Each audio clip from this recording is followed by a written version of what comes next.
अस्सलाम वालेकुम friends, welcome back to top Smarties drama serial time. जहाँ पर इस टाइम का अब तो बर्थडे है, तभी तो वो सुबह सवेरे ही अपने माँ बाप के घर चली जाती है, यानी कि डॉक्टर नवीद के घर, जहाँ पर उसका बर्थडे काफ़ी अच्छे से सेलिब्रेट किया जाता है।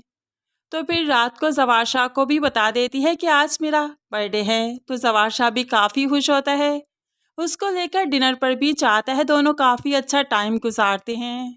अब अगले ही दिन जकिया को भी अदालत में पेश करना है। जकिया को अदालत में पेश किया तो डॉक्टर नवीद ने रिपोर्ट्स दिखा दी, जिसमें क्लियरली मेंशन किया गया कि जकिया पागल है, उसे घर की नहीं पागल खाने की ज़रूरत है। ऐसे में जकिया को अदालत के थ्रू पागल खाने भिजवाया गया, जो चीखती रही, चिल्लाती रही कि वो पागल नहीं है। लेकिन भला एक पागल की बात पर कौन ही यकीन करेगा जब रिपोर्ट्स में लिख दिया गया कि ये अपना जहनी तवाज़ुन खो चुकी है।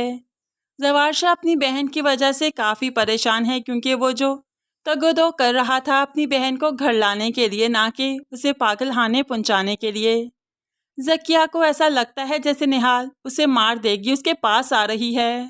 बहन की वजह से जवार शाह काफ़ी परेशान है कि पहले उसकी बहन जेल में और अब पागल खाने पहुंच चुकी है। ये सब कुछ शबाब की वजह से हुआ, अगर वो माफ़ कर देती तो क्या ही अच्छा था। जवार शाह के दिल में शबाब के लिए नफरत भर चुकी है, इसलिए तो वो आज हुनैन के पास उसी के कमरे में सो के अपने कमरे में गया ही नहीं। तो शबाब को लगा अब ये रिश्ता ख़त्म हो चुका है, क्योंकि जकिया की वजह से जवार शाह काफ़ी नाराज़ है। इसलिए तो वो रात के अंधेरे में अपने बच्चे को लिए माँ के घर चली गई कि अगर ज़्यादा झगड़ा बढ़ गया तो हुनैन जवार शाह उसे छीन लेगा। इसलिए वो हुनैन को लेकर पहले ही माँ के घर चली गई, जहाँ पर माँ उसे समझाती है कि जवार का गुस्सा जायज़ है, उसकी इज्जत इस वक्त पागल खाने में है, पहले जेल में थी और तुम्हारी वजह से तुम जाकर जकिया को माफ़ कर दो, उसे वापस ले आओ, तब जाकर तुम्हारा और जवार का रिश्ता भी बेहतर हो जाएगा।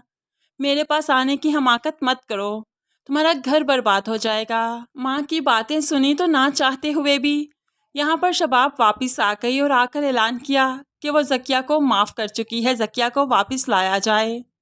अब तो जवार शाह शबाब के मुंह से ये बातें सुनकर यकीन नहीं कर पा रहा, लेकिन जकिया फिलहाल वापस नहीं आ सकती जब तक उसका जहनी तवाज़ुन ठीक नहीं हो जाता। वो यही कह रही है कि निहाल उसे मार देगी, उसके पास आती है तो यहाँ पर जवेद फौजिया को धमकाने लगा कि जकिया ने तो कुछ नहीं किया था, वो क्यों पागल हो गई। मैं बताता हूँ जवार को कि तुमने सब कुछ किया था, तुमने मारा था निहाल को।